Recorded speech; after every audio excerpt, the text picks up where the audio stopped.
তোমার কাঁধে নবীজির কদম, আরে সমস্ত ওলিদের কাঁধে তোমারই কদম। সুবহানাল্লাহ।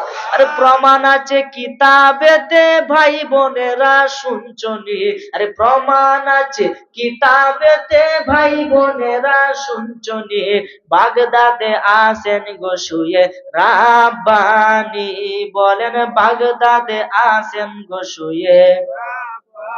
আরে ওলিদের ওলি যিনি গাউসুল আজম জিলানি, ওলিদের যিনি গাউসুল আজম, এই বাগদাদে আছেন কুতুবে রাব্বানি, বলেন বাগদাদে আছেন কুতুবে।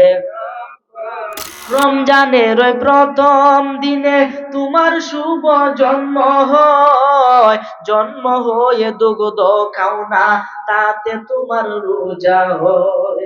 কেউ জানে না চাঁদের খবর, কেউ জানে না চাঁদের খবর, জানে গাউসে সামদানি, তোমারই নামের গুণে আগুন হইয়া যায় পানি।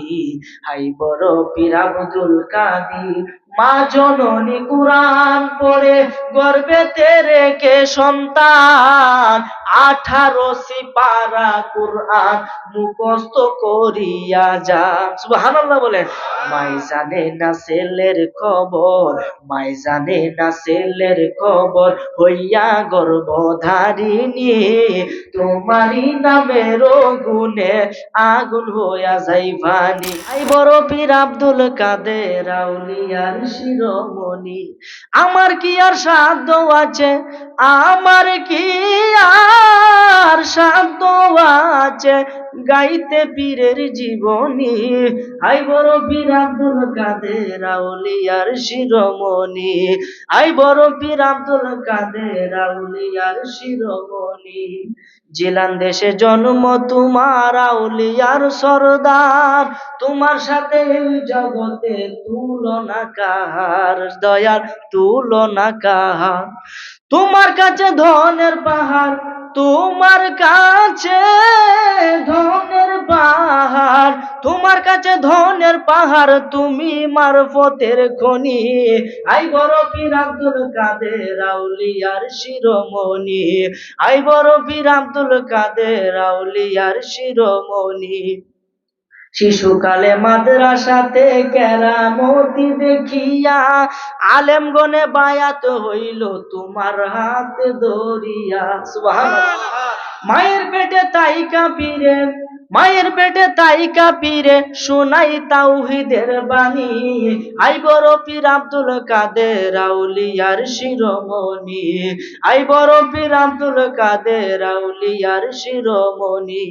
ওই বুরহানের ওই ছেলের মাংস একত্রিত করিয়া জীবিত করিয়াছিলেন চোখের ইশারা দিয়া, চোখের ইশারা দিয়া। বলেন না সুবহানাল্লাহ।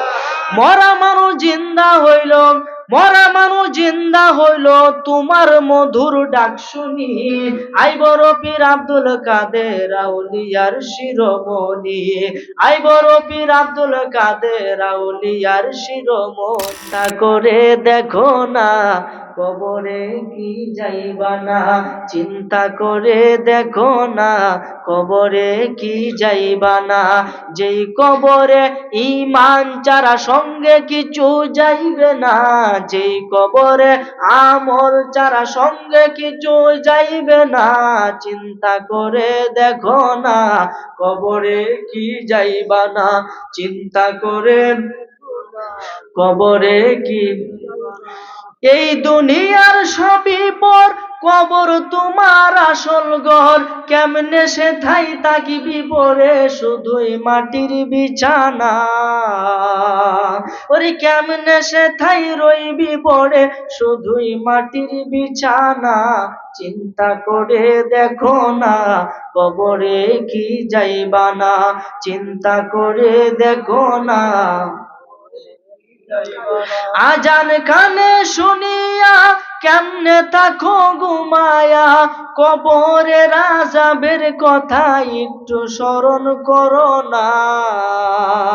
ওরে কবরের আযাবের কথা একটু স্মরণ করো না, চিন্তা করে দেখো না কবরে কি যাইবা না, চিন্তা করে কবরে কি। 10 মাস 10 দিন মায়ে গর্ভে দিছে ঠাই, রক্ত মাংস খাইয়া মায়ের ভবে আইলাম ভাই। ভূমিষ্ঠ হইয়া আমি উঠিলাম কান্দিয়া, শান্ত করিল মায়ের বুকের দুধ দিয়া। আরে মায়ের প্রসবের কালে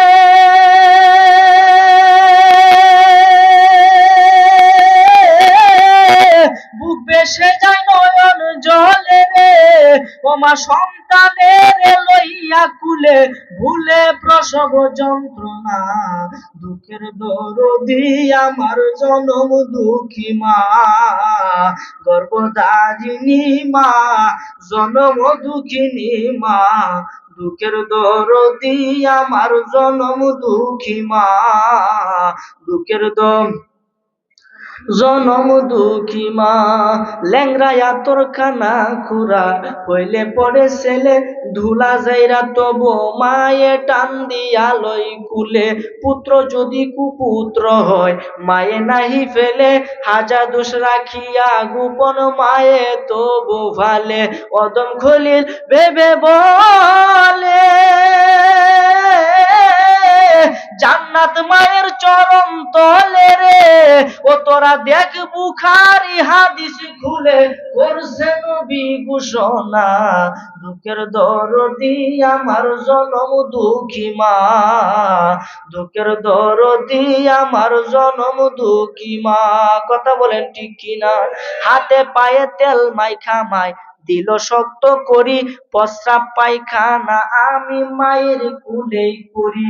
তবু নামারা করিল বিজল গুয়ে মুতে, আমারে সুখ নাই রাখিয়া মাই তাকে ভিজাতে। আরে অসুখ হইলে দেখি চাইয়া আমার মাই রয়েছে বিছানাই বইয়া রে, বলে আমায় আল্লাহ লইয়া যাও গো সন্তানের নিও না।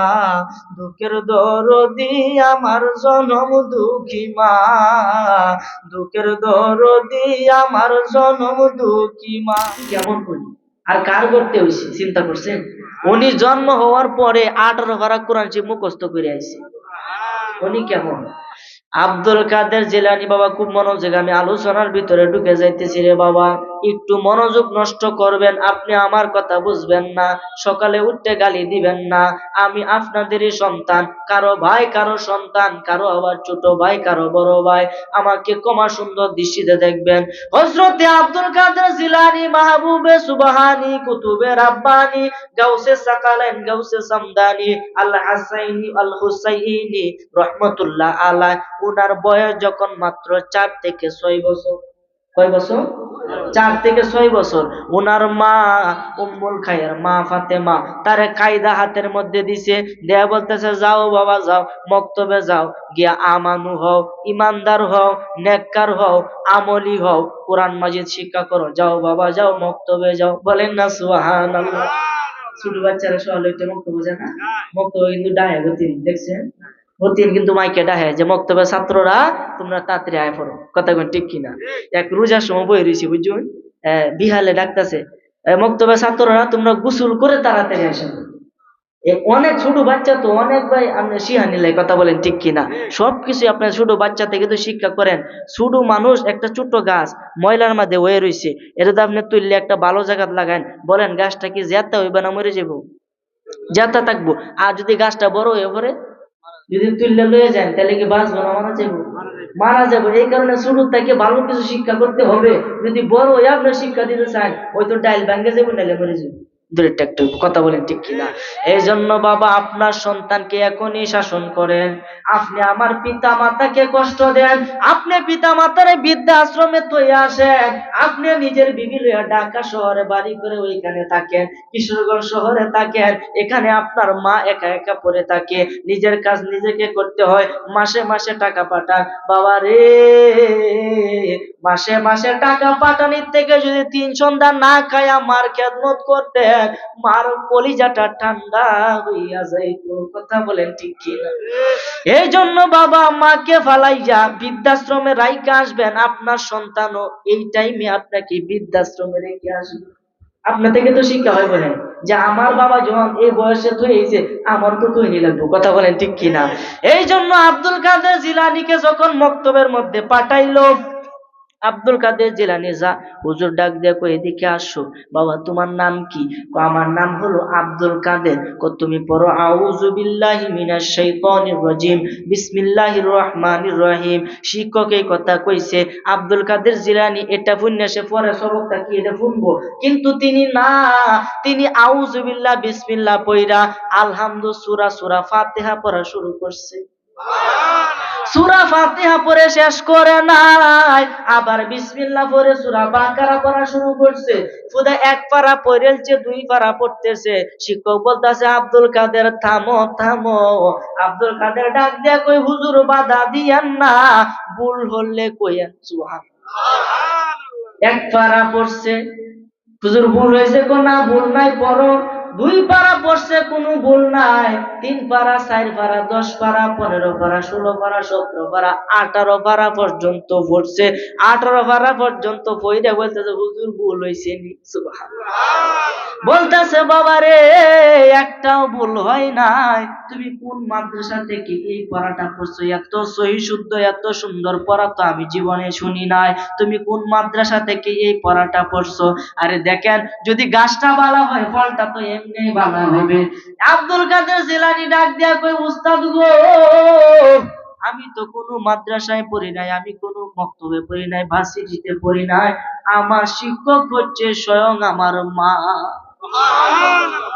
আমার মার রক্তের মধ্যে কোরআনের তাসির ছিল। আমার মা আমাকে গর্বে লইয়া কোরআন মাজিদ তেলাওয়াত করতো। আমার মা আমাকে নিয়ে সব সময় আল্লাহর কাজে ধ্যানে মগ্ন থাকতো।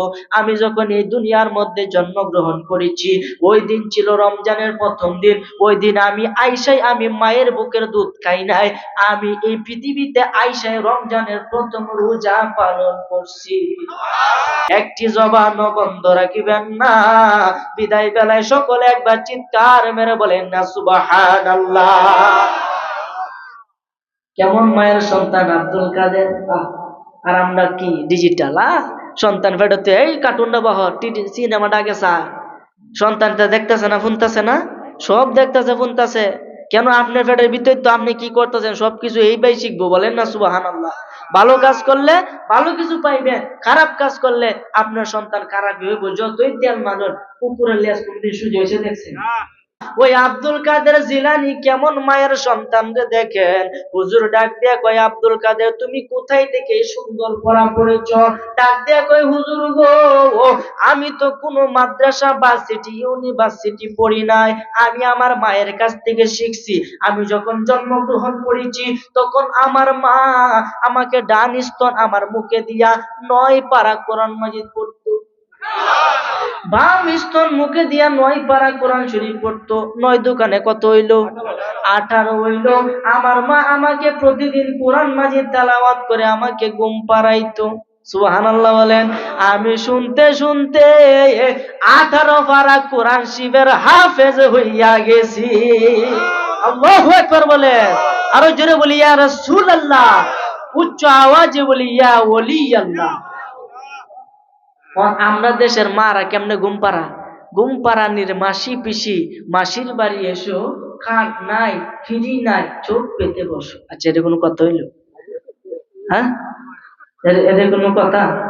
এটা তো মিস কথা না, বর্তমিশি হাত উঠতে বড় হইলে এটা কি হইব? কথা বলেন ঠিক কিনা?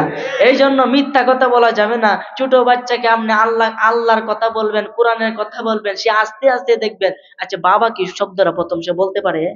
আস্তে আস্তে আপনি যখন বাবা ডাকেন তখন সে বাবা ডাকে, কথা বলেন ঠিক কিনা? আপনি ডাকার পরে ডাকে। এই জন্য বাবা ছোট বাচ্চাকে আপনি যাই শিখাইবেন সে তুতা পাখির মতো তাই শিখবে, কথা বলেন ঠিক কিনা? এই জন্য আমার ভাইরা বাবারা বন্ধুরা, ওই আব্দুল কাদের জিলানী কেমন ওলি, ওনার জিন্দিগি যদি ওনার জীবনে যদি আমি বলতে চাই আমার সাধ্যে কোলাবে না, কথা বলেন ঠিক কিনা? কথা বলেন আমার সাধ্য কোলাইতো না। এই জন্য আমার ভাইরা বাবারা বন্ধুরা, ওই আব্দুল কাদের জিলানির যুগে উনি যখন একটু বড় হইল, তার কথা চতুর্দিকে যখন ছড়িয়ে গেল, ওই সময় দুইজন ব্যক্তি ঝগড়া লাগছে। খারাপ লাগতেছে আপনাদের? খারাপ লাগলে কইবেন। ওই সময় দুই ব্যক্তি ঝগড়া লাগছে, এক হলো খ্রিস্টান আর এক হলো মুসলমান। এক খ্রিস্টান আর এক মুসলমান, দুই ব্যক্তি ঝগড়া লাগছে। ঝগড়া লাগার পরে ঝগড়ার বিষয় হয়েছে নবী লইয়া। এই খ্রিস্টান ব্যক্তি কইতাছে আমরা নবী ঈসা আলাইহিস সালাম, উনি বলতো কুম্বি ইজনিল্লাহ, একটা মরা বেড়া উঠতে কারিত। সুবহানাল্লাহ, এত ক্ষমতা আল্লাহ তারে দিছে। তখন মুসলমান ব্যক্তি কইতাছে আমরা নবী তোমরা নবী তো বড়। তখন কইতাছে হ্যাঁ এটা আমি মানবাম, তোমরা নবী যদি এতই বড় হইতো তে মাটির নিচে গেলে উফরে থাকতো, আমরা নবী তো উফরে গেছে গা, তো গেছে তো আমরা নবীর উম্মত লাস্টে আইব। সুবহানাল্লাহ বলে। এই কথা শুনে বেটা টাইট হয়েছে, সর্বনাশটা কইছে কি কয়, আচ্ছা আমরা নবী কইতো কুম্বি ইজনিল্লাহ, এটা কইতে মরা মানুষ উঠতে খারাই করতো, যেটা হয়ে পড়তো, তোমরা নবী কি পারতো? সুবহানাল্লাহ। আচ্ছা আমরা নবী কি পারতো না? যা বেরে দুই সারা যে ঘুরে তৈছি, নবীজি কইছে আয়া ভরো, আইসেনি? আবার কি খাসি দেখাইছে, এই যে বকরিটা দেখাইছে, কায়া কইছে হাড় গুঁড়া একত্রিত করো, হাড় গুঁড়া একত্রিত কইছে বরির যে উঠতে গেছে গা। নবীজি পারে কি পারে না? তখন এই যে নবীজি পারতো, এই কথাটা কিন্তু ওই মুসলমান ব্যক্তি জানা ছিল না। আমি কি সবকিছু জানি এটা কোনো দাবি করুন দেব? সবকিছু কিন্তু আমিও জানি না। মাদ্রাসার টিচার পর্যন্ত সবকিছু জানে না, তাকে পড়ে আইসা ছাত্রদেরকে পড়াইতে হয়, কথা বলেন ঠিক কিনা? এই জন্য সবকিছু সবার জানা থাকে না। ওই মুসলমান ব্যক্তির জানা ছিল না যে নবীজি কি আসলে মরা মানুষ চিন্তা করতে পারতো কি পারতো না। তখন তো সে আটকায় গেছে। এই মুহূর্তে নবীজি সবকিছুই দেখতাছে। ওই মদিনা থেকে ডাক দিয়া কয় আব্দুল কাদের রে,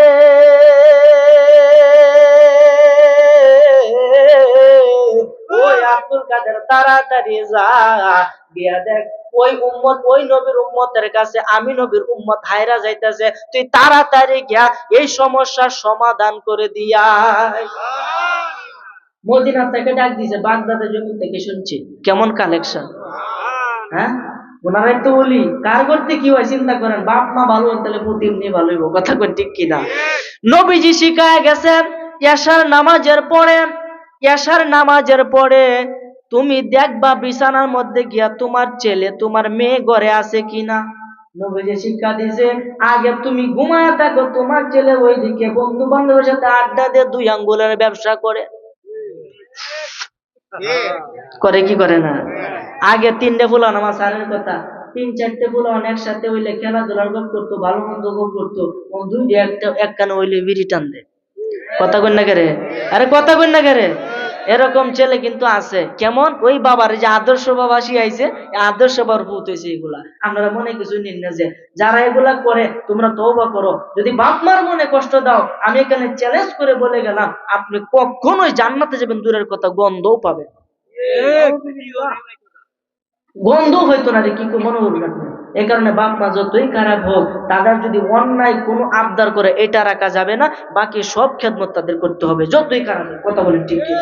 এই জন্য আমার ভাইরা বাবারা বন্ধুরা, আব্দুল কাদের জিলানী দৌড়িয়ে গেছে, গিয়ে বলতেছে ভাই কি হয়েছে এখানে, ঝগড়াটা কেন, কি বিষয়ে ঝগড়া লাগছো? মুসলমান ব্যক্তি ডাক দিয়ে কই হুজুর আপনি আইছেন খুব ভালো হইছে। ওই ব্যক্তি বলতেছে হেরান নবী কুম্বি ইজনিল্লাহ কইয়া মরা মানুষ জিন্দা করতো, এটার অর্থ হলো আল্লাহর আদেশে উঠো। এটার অর্থ কি? কুম্বি ইজনিল্লাহ, আল্লাহর আদেশে কি করো? উঠো, জাগ্রত হও আল্লাহর আদেশে। এই কথাটা যখন বলছে, আব্দুল কাদের জিলানী ডাক দিয়া কয় খ্রিস্টান রে, আমি কোনো ইমামে আজম না, আমি কোনো নবী না, আমার কোনো পাওয়ার নাই। আমি হইলাম আমরা নবী হযরতে আহমদ মুস্তাফা মুহাম্মদ মুস্তাফা সাল্লাল্লাহু আলাইহি ওয়াসাল্লামের একজন গোলাম। তোমরা নবী কইতো কুম্বি ইজনিল্লাহ, আল্লাহর আদেশে উঠো। আমি আব্দুল কাদের জিলানী যদি বলি কুম্বি ইজনি, আমার আদেশে উঠো, সঙ্গে সঙ্গে মরা মানুষ জেতা হইয়া যাবে। কত বড়, হ্যাঁ, কে বলেন না সুবহানাল্লাহ। উনি কেমন জাতের ওলি ছিলেন রে বাবা? বলতেছে আমি আব্দুল কাদের জিলানী যদি বলি কুম্বি ইজনি, আমার আদেশে উঠো, সঙ্গে সঙ্গে মরা মানুষ জিন্দা হইয়া যাবে। ওই খ্রিস্টান ব্যক্তি ডাক দেয়, কই হুজুর কথাটা আমি মানলাম না। কথাটা আমি, এটা কি করেন, এটা কোনো কথা হইলো? আপনার আদেশে উঠবো একটা, আমার আপনি কি আর ক্ষমতা রয়েছে? একটা প্রমাণ দিন। ও প্রমাণ চাও, তাইও যায়। এই খ্রিস্টান ব্যক্তি লয়ে গেছে 1400 বছরের পুরনো একটা কয়বর। কয়বরটা হয়েছে 13 হাত লম্বা। 13 হাত লম্বা কয়বর। তাহলে কোন যুগের চিন্তা করছেন? এই অনেক পুরানা যুগের একটা লাশ। এই লাশটা যদি পারুন এনে একটা কবর গে দেয়া সমান হয়ে রয়েছে, কেন কোন কয়বর আছে রে? এনে একটা কয়বর আছে। তুমি কেমনে জানো?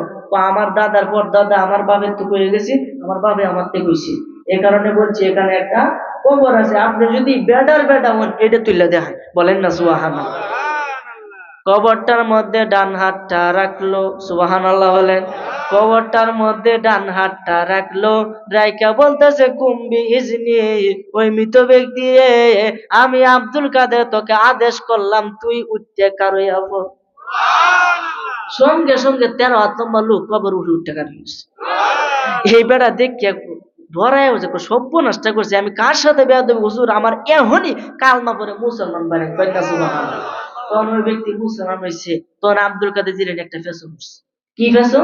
তাকায় দেখে যে লোকটারে কয়বর থেকে তুলছে, এই লোকটার মাথা থেকে লইয়া নাভি পর্যন্ত জান্নাতি পোশাক দ্বারা আবৃত, এবং নাভি থেকে পায়ের ঘন্টার নিচ হাঁটুর নিচ পর্যন্ত, ঘন্টার উপরে পর্যন্ত জাহান্নামের আগুনে জ্বলতে জ্বলতে জ্বলতে জ্বলতে সারকার হয়ে গেছে। নাউজুবিল্লাহ। এক ব্যক্তির দুই রকম অবস্থা, এখন কি হবে রে বাবা? এক ব্যক্তির দুই রকম অবস্থা। আব্দুল কাদের জিলানীর পায়ের মধ্যে লোকটা ভরে গেছে, হুজুর গো, আল্লাহ হয়তো আমার প্রতি দয়া করছে, মেহেরবানি করিয়া আমারে আরেক কয়বরে ভিতরে ঢুকাইয়েন না। আহ, কবরের আযাব রে এত কঠিন, হুজুর মেহেরবানি করিয়া আমাকে কয়বর দিয়েন না। এ কবরে যাওয়া লোক কি না, কোনটা যেতে হবে কি হবে না? এমন একজন লোক হাত তুলে দিয়ে আনছে, হুজুর আমি যাইতাম না। এই যে একজন তুলছে, এলা যাইতো না, বুঝছে না নতুন। তা যাই হোক, এই আচ্ছা, আপনি যদি না যেতেন চান, আপনি রেখে যাওয়ার লাগতো না? কোনটা কোন? এটা এমন একটা জায়গা, আপনার ইচ্ছা নাই, পৃথিবীর কোনো মানুষের ইচ্ছা নাই ওই দেশে যাইতো, কিন্তু বাধ্য হয়ে তাকে যেতেই হবে। একটা অসুখ হলে কত ওষুধ খাই, অসুখ থেকে বাঁচার জন্য কত কিছু করি, কিন্তু মৃত্যুর হাত থেকে আপনি কি কখনো বাঁচতে পারবেন না? অথচ আমরা একটু চেষ্টা করলে কিন্তু জাহান্নামের আগুন থেকে বাঁচতে পারবো, কিন্তু আমরা বাঁচতে চাই মৃত্যুর হাত থেকে, যেটা কখনোই সম্ভব না। আর যেটা সম্ভব এটা আমরা করি।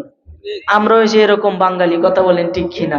এই জন্য বাবা দুনিয়ার প্রেমে পড়বেন না, কোনো মেয়ের প্রেমে পড়বেন না, কোনো গাড়ির প্রেমে পড়বেন না, বাড়ির প্রেমে, টাকার প্রেমে পড়বেন না। আল্লাহ এবং রাসূলের জন্য আপনার জীবনটাকে উৎসর্গ করে দেন, দেখবেন সমস্ত পৃথিবী আপনার পায়ের নিচে আইসা যাবে। এই জন্য আমার ভাইরা, বাবারা, বন্ধুরা, ওই সময় আব্দুল কাদের জিলানী ডাক দিয়া কই, বাবা তোমার এই অবস্থা কেন? তোমার অর্ধেকটা হলো জান্নাত, অর্ধেকটা জাহান্নাম, এটার ব্যাখ্যা দেন, বলেন না সুবহানাল্লাহ। ওই ব্যক্তি চোখের পানি ছাইরা ডাক দিয়া কই, হুজুর গো, দুঃখের কথা আমি কি কইয়াম, আমি দুনিয়ার মধ্যে যখন ছিলাম আমি আমার মায়ের বড় খেদমত করতাম। সুবহানাল্লাহ। আমি আমার মায়ের বড় খেদমত করতাম। তাইলে তোমার এই অবস্থা কেন হইলো? তাইলে আপনার দুঃখের কথাটা শুনেন, আমার বাবা ছোট থাকতে আমাকে রেখে মারা গেছিল। আমার মা আমাকে অনেক কষ্ট করে লালন পালন করছে, অনেক কষ্ট করে লালন পালন করছে। কষ্ট করে লালন পালন করার পরে আমি বড় হইলাম, চাকরি হইল, আমার মা আমাকে বিয়ে করাইলো। নতুন বউ ঘরের ভিতরে তুই আমি যাই অফিসে চাকরি করার জন্য। যখন আমি যাই কাজ করার জন্য, বাড়িতে আমার মা এবং আমার স্ত্রী দুইজন, আর কেউ নাই, আমার ভাই বোন কেউ নাই, শুধুমাত্র এক বেটার এক পুত ছিলাম আমি। এই জন্য হুজুর, যখন আমি অফিস থেকে একদিন বাড়িতে আসতেছি, দিনগুলা ভালো যাইতেছে, হঠাৎ করে একদিন আমার স্ত্রী আমার কানের মধ্যে মার নামে বিষ ডাললো। মার নামে বিষ ডাল। এমন বেডি আছে না নাই? বাংলাদেশে তো বিচার শতকরা 100-র মধ্যে 90টা ভাইবা আছে না নাই? আইরে, পিতা মাতাই তোমাদের জন্য জান্নাত, পিতা মাতাই তোমাদের জন্য জাহান্নাম। যদি করো খেদমত পাইবে তুমি জান্নাত, যদি করো তাদের অপমান, তাদের অবাধ্যতা, তাহলে যাইতে হবে ফি নারি জাহান্নাম। কথা বল ঠিক কিনা? এই জন্য ওই লোকটা যখন বলতেছে হুজুর আমার তো এই অবস্থা, এটার কারণ একদিন আমার বিবি আমার কানের মধ্যে মন্ত্র দিছে যে তুমি যখন বাড়িতে থাকো না, ওই সময় তোমার মা আমার প্রতি অত্যাচার করে, আমাকে ভালোভাবে খেতে দেয় না, আমাকে সব কাজ আমাকে দিয়া করায়, তুমি তোমার মায়ের একটু বিচার করো। নাউজুবিল্লাহ বলে ফুতের কাছে বিচার দিতেছে, মার বিচার করতো। কতটুকু চিন্তা করেন, নিচা নামনে মানুষ এই কাজগুলা করে। তখন গেছে রাগের মাথা হুজুর, আমি ডানে বামে তাকাইলাম না, দৌড়িয়া গেলাম, রাগটাকে সামলাইতে পারলাম না, আমার এই পাটা দিয়ে আমি আমার মায়ের বুকের মধ্যে একটা লাথি মারলাম।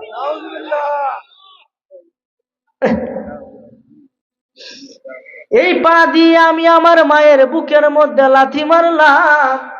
হুজুর, আমার মায়ের চোখ বেয়ে বেয়ে পানি পড়তেছে।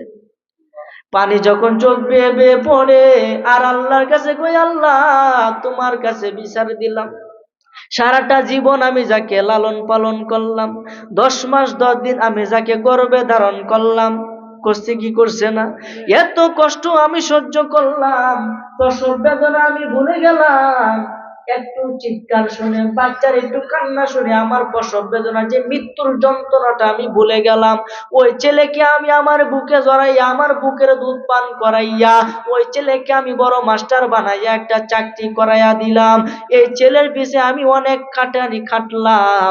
অবশেষে আরেক বাড়ির একজন মেয়ের কথায়, তার নিজের বিবির কথায় আর কিছু তুই চিন্তা করলে না, আমার বুকের মধ্যে তুই লাথি মারলে, যা বাবা যা, আমি কিছুই বলবো না, এর বিচার আল্লাহই করুক। ঠিক না ঠিক? এই জন্য পিতা মাতাকে কষ্ট দাও, মুখ ফুটে কিছু বলতে হবে না, অন্তরের ভিতর যে কষ্টগুলা জমা আছে, এই কষ্টগুলা দেখলে আল্লাহর আরো সত্যি কাঁপে। নাউজুবিল্লাহ বলে। এই জন্য পিতা মাতার মনে কষ্ট দেওয়া যাবে না। কথা বলেন ঠিক কি না? ওই মাকে যুবক কখনো কষ্ট দিও না। ওই মাকে যদি কষ্ট দাও, আল্লাহর আরশ কাঁপে, তোমার জীবনটাকে তুমি নিজের হাতে ধ্বংস করিও না রে যুবক। এই জন্য হযরতে ইব্রাহিম আলাইহিস সালাম যখন তার ছেলে হযরতে ইসমাঈল আলাইহিস সালামকে বলল, বাবা তুমি বিয়ে করো, তুমি বিয়ে করো, একজন থাকে সিরিয়া আর একজন থাকে মক্কায়, দুইজন থাকে দুই দেশে। যখন বিয়ে করলো, বিয়ে করার পরে তার বাবারে খবর দিল, বাবা আমি বিয়ে করেছি, তোমার পুত্রবধূকে তুমি দেখে যাও। এই কথা বলার পরে চিঠি পাইয়া হযরতে ইব্রাহিম আলাইহিস সালাম গেল তার ছেলের বউকে দেখার জন্য, আসলে কিরকম মেয়ে বিয়ে করেছে। গেছে দেখতো, গিয়া দেখে বাড়িতে ইসমাইল আলাইহিস সালাম নাই। ইব্রাহিম আলাইহিস সালাম ঘরের দরজার মধ্যে টোকা দিল, বাড়িতে কেউ আসেননি। তার বিবি ডাক দিয়ে কয়, আসি। ও কেলা, ইসমাইল কোথায়? ইসমাইল কোথায় বলতেছে, কই আপনি আমার স্বামীর নাম ধরে ডাকতেছি, আপনি তো সাহসটা কম হইছে না? অথচ কিন্তু তার বাবা, চিন্তা করেন, ইব্রাহিম আলাইহিস সালাম ডাকে, এই আপনি অত বড় সাহস আছে বলুন তো, আমার স্বামীর কেউ নাম ধরে বলে নাই, আপনি নাম ধরে, আপনি কেলা? হ্যাঁ, দরজাটা একটু খুলো, আমি তার সাথে একটু কথা। সে কোথায় গেছে? কয় বাইরে গেছে। ও বাইরে গেছে, দরজাটা খুলো। না ঘরে কেউ নাই, দরজা খুলুন যেত না।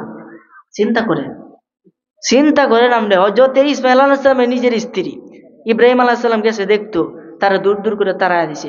লাস্টে কোথায় যাচ্ছে, আমি চলে যাব, কিন্তু ও বাড়িতে আসলে আমার কথা বললেন, আর বললেন ঘরের দরজাটা ভালো না, যাতে ফালডা, এখানে ঘরের চৌকাঠটা ভালো না, যাতে একটু ফালডা। ঘরের চৌকাটটা মানে এটা এ তো মনে হচ্ছে ঘরের দরজা মনে হয় কইছে, এটা কইয়া অনেকক্ষণ পরে যখন সে চলে গেছে, হযরতে ইসমাইল আলাইহিস সালাম আয়া গন্ধ শুকে, কিরে আমার বাবার মতো গন্ধ করে। সুবহানাল্লাহ, কেমন প্রেমিক! অথচ দুইজন তাই দুই দেশ, কেমনে সম্ভব? এটা অন্তরে অন্তরে একটা মিল আছে কিনা? আছে। হযরত ইসমাইল আলাইহিস সালাম ঘরের ভিতরে কই কই বিবি দরজা খুলো। বিবি যখন দরজা খুলছে, কই বিবি মিথ্যা কথা বলিও না, ঘরের ভিতরে আমাদের বাড়িতে আজকে কে আসছিল সত্য কথা বলো। কে আবার আসবে? একটা বুড়া এসেছিল। না না না, এটা বুড়া না, এটা নিঃসন্দেহে আমার বাবা। বিবি রে, যদি সত্য কথা না কও তোমার কল্লা তৈতাম না, তুমি সত্য কথা কয়াও। আমার বাবা তোমারে কি কইয়া গেছে? তো বেশি কিছু কইছে না, কইছে ঘরে চৌকাটটা বদলাইতা। ডাক দিয়া কয়, বিবি রে, ঘরে চৌকাট কইছে না, কইছে পরে বদলাইতাম, তোর ব্যবহার ভালো না। কথা বলেন ঠিক কিনা? পরে দেখছে তালা শেষ। বাবার কথাই তো এখানে শ্রেষ্ঠ, কারণ যে বাবার সাথে বেয়াদবি করে সে তো বউ ওরা যোগ্যই না। কথা বলেন ঠিক কিনা? এই জন্য মহিলাদেরকে আমি সাবধান করে দেই, জীবনে কখনো নিজের পিতা মাতার সাথে তো বেয়াদবি করো নাই, শ্বশুর শাশুড়ির সাথে বেয়াদবি করা যাবে না। কারণ তুমি তোমার বাড়ি থেকে আয় বছর সারা জীবনের জন্য ওনার বাড়িতে, তার সাথে তুমি বেয়াদবি করো, 2 নাম্বার কাজ করো, তোমার জিব্রার আল্লাহ জাহান্নামের কিঞ্চিত দিয়ে কাটবে। ঠিক না বেটি? এই জন্য মহিলারা সাবধান হইয়া যাও।